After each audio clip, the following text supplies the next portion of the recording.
This is the story of your enslavement, how it came to be, and how you can finally be free. Like all animals, human beings want to dominate and exploit the resources around them.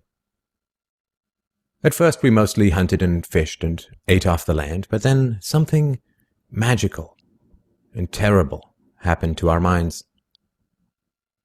We became, alone among the animals, afraid of death and of future loss. And this was the start of a great tragedy and an even greater possibility. You see, when we become afraid of death, of injury and imprisonment, we become controllable and so valuable in a way that no other resource could ever be. The greatest resource for any human being to control is not natural resources or tools or animals or land, but other human beings. You can frighten an animal because animals are afraid of pain in the moment, but you cannot frighten an animal with a loss of liberty, with torture or imprisonment in the future, because animals have very little sense of tomorrow. You cannot threaten a cow with torture or a sheep with death. You cannot swing a sword at a tree and scream at it to produce more fruit, or hold a burning torch to a field and demand more wheat. You cannot get more eggs by threatening a hen, but you can get a man to give you his eggs by threatening him. This human farming has been the most profitable and destructive occupation throughout history, and it is now reaching its destructive climax. Human society cannot be rationally understood until it is seen for what it is: a series of farms where human farmers own human livestock. Some people get confused because governments provide healthcare and water and education and roads, and thus imagine that there is some benevolence at work. Nothing could be further from the reality. Farmers provide healthcare and irrigation and training to their livestock. Some people get confused because we are allowed certain liberties and thus imagine that our governments protect our freedoms. But farmers plant their crops a certain distance apart to increase their yields, and will allow certain animals larger stalls or fields if it means they will produce more meat and milk. In your country, your tax farm, your farmer grants you certain freedoms, not because he cares about your liberties, but because he wants to increase his profits. Are you beginning to see the nature of the cage you were born into? There have been 4 major phases of human farming. The first phase in ancient Egypt was direct and brutal human compulsion. Human bodies were controlled, but the creative productivity of the human mind remained beyond the reach of the whip and the brand and the shackles. Slaves remained woefully underproductive and required enormous resources to control. The second phase was the Roman model, wherein slaves were granted some capacity for freedom, ingenuity, and creativity, which raised their productivity. This increased the wealth of Rome, and thus the tax income of the Roman government, and with this additional wealth, Rome became an empire, destroying the economic freedoms that fed its power, and collapsed. I'm sure that this does not seem entirely unfamiliar. After the collapse of Rome, the feudal model introduced the concept of livestock ownership and taxation. Instead of being directly owned, peasants farmed land that they could retain as long as they paid off the local warlords. This model eventually broke down due to the continual subdivision of productive land and was destroyed during the enclosure movement when land was consolidated and hundreds of thousands of peasants were kicked off their ancestral lands because new farming techniques made larger farms more productive with fewer people.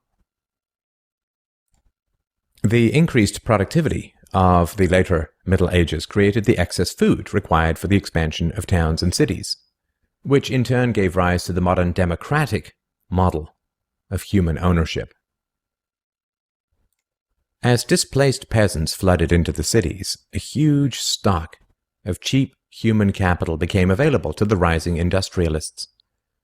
And the ruling class of human farmers quickly realized that they could make more money by letting their livestock choose their own occupations. Under the democratic model, direct slave ownership has been replaced by the mafia model. The mafia rarely owns businesses directly, but rather sends thugs around once a month to steal from the business owners.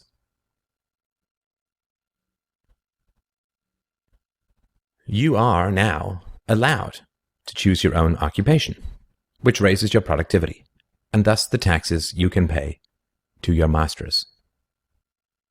Value this time in your life, kids, because this is the time in your life when you still have your choices. And it goes by so fast. When you're a teenager, you think you can do anything, and you do.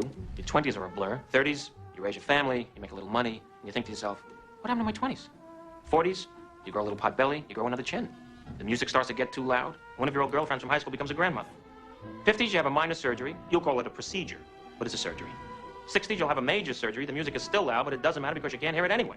70s, you and the wife retire to Fort Lauderdale. Start eating dinner at 2 o'clock in the afternoon. You have lunch around 10, breakfast the night before. Spend most of your time wandering around malls looking for the ultimate soft yogurt and muttering, how come the kids don't call? How come the kids don't call?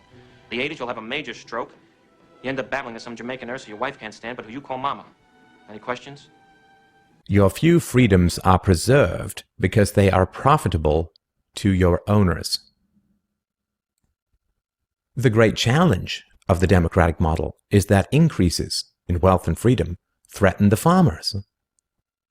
The ruling classes initially profit from a relatively free market in capital and labor, but as their livestock become more used to their freedoms and growing wealth, they begin to question why they need rulers at all.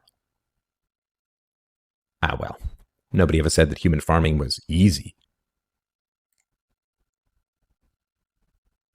Keeping the taxed livestock securely in the compounds of the ruling classes is a three-phase process. The first is to indoctrinate the young through government, quote, education. As the wealth of democratic countries grew, government schools were universally inflicted in order to control the thoughts and souls of the livestock. The second phase is to turn citizens against each other through the creation of dependent livestock. It is very difficult to rule human beings directly through force, and where it can be achieved, it remains cripplingly underproductive, as can be seen in North Korea. Human beings do not breed well or produce efficiently in direct captivity. But if human beings believe that they are free, then they will produce much more for their farmers. The best way to maintain this illusion of freedom is to put some of the livestock on the payroll of the farmer. Those cows that become dependent on the existing hierarchy will then attack any other cows who point out the violence, hypocrisy, and immorality of human ownership. Officers positioned Grant face first on the floor with one officer near his head, a second near his back, and a third officer standing nearby. There appeared to be a brief struggle. Then, a 2-year veteran BART officer stands, draws his weapon, and fires.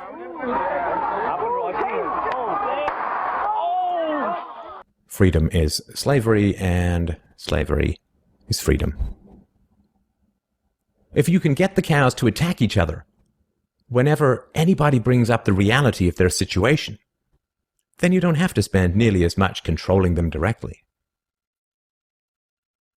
Those cows who become dependent upon the stolen largesse of the farmer will violently oppose any questioning of the virtue of human ownership, and the intellectual and artistic classes, always and forever dependent upon the farmers, will say to anyone who demands freedom from ownership, "You will harm your fellow cows."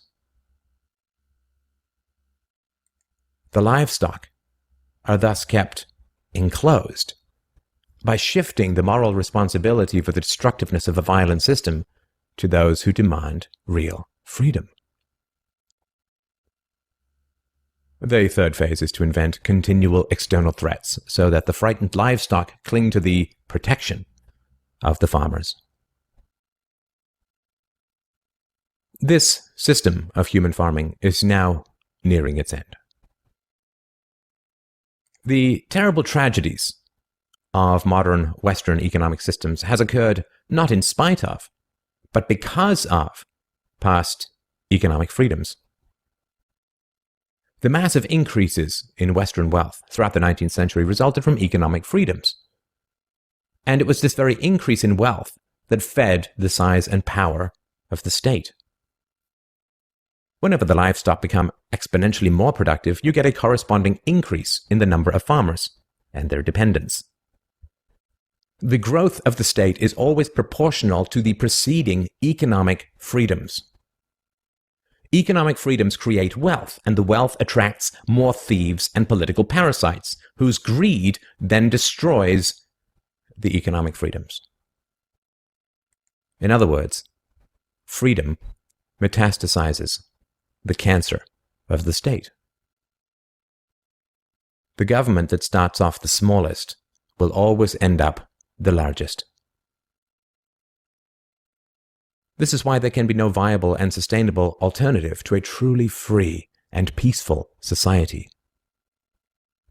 A society without political rulers, without human ownership, without the violence of taxation and statism.